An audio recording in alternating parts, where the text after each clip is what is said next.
अस्सलाम वालेकुम। मुझे नालो है परवेज़ यूनिट ऐं असां सभिनी खे सिंधी लर्निंग मैनेजमेंट सिस्टम में ख़ुशामदीद। जीअं त पाकिस्तान में लॉकडाउन जे करे तइलीमी सरगर्मियूं टोटली तौर ते तबाह थी चुकियूं आहिनि ऐं उन जे लाइ असां हिकु नंढिड़ो क़दम खणूं था जीअं सिंधी भाइरुनि खे भेनरुनि खे उन्हनि जे घरनि ताईं तइलीम पहुचाए सघूं।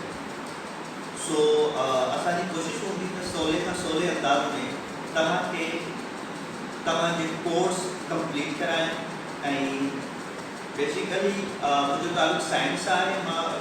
मां BS केमिस्ट्री कई आहे त केमिस्ट्री जे सब्जेक्ट में थोरी घणी जेका नॉलेज आहे उहो मां तव्हांखे पहुचाईंदुमि ऐं अॻिते ॾिसूं छा थो थिए। अॼु जे लेक्चर में असां पढ़ंदासीं त केमिस्ट्री आहे छा ऐं हुनजी डेफिनेशन खे सम्झण जी कोशिशि कंदासीं। सो जीअं त मां तव्हांखे ॿुधायो त असां केमिस्ट्री जी डेफिनेशन पढ़ंदासीं त केमिस्ट्री आहे छा। केमिस्ट्री में टे लफ़्ज़ जेके आहिनि तमामु घणी अहमियत रखंदा आहिनि। हिकिड़ो बनावट।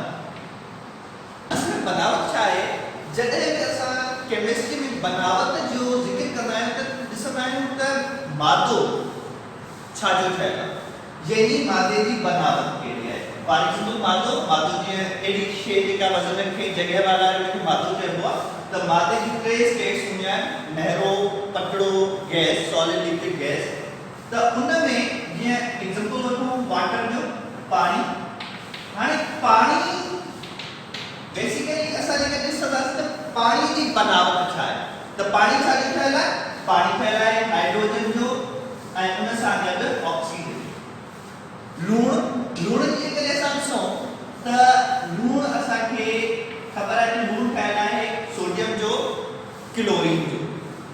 मीथेन जेका गैस आहे, मीथेन खे असां ॾिसंदासीं न, मीथेन बेसिकली छाजी ठहियलु हूंदी आहे, कार्बन जी ऐं हाइड्रोजन जी। त अहिड़े तरीक़े सां जेको बि मादो हूंदो आहे उनजी कंपोजिशन यानी बनावट त उहो छाजो ठहियलु आहे उहो केमिस्ट्री में पढ़ंदा आहियूं।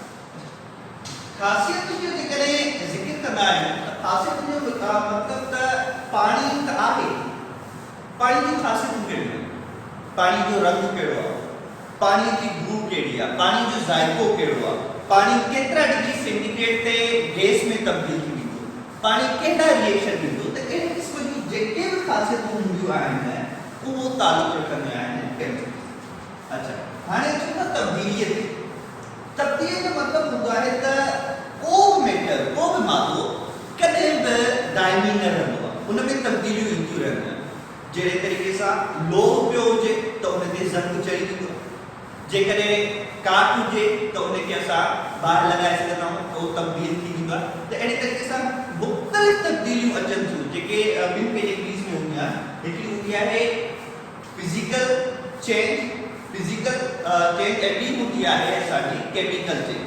ठीकु आहे, त अहिड़े तरीक़े सां शयूं जेके आहिनि तब्दील थींदियूं आहिनि। पाणी आहे बर्फ़ में तब्दील थी वेंदो आहे, पाणी आहे गैस में तब्दील थी वेंदो आहे, भाप में तब्दील थींदो आहे। अहिड़े तरीक़े सां जेके मादा हूंदा आहिनि उहे तब्दील थींदा रहंदा आहिनि। त इनखे बि असां पढ़ंदा आहियूं केमिस्ट्री में। सो इल्मु कीमिया असांखे ॿुधाईंदो आहे मादे जी बनावट, ख़ासियतूं ऐं उन में रोज़मर्रा थींदड़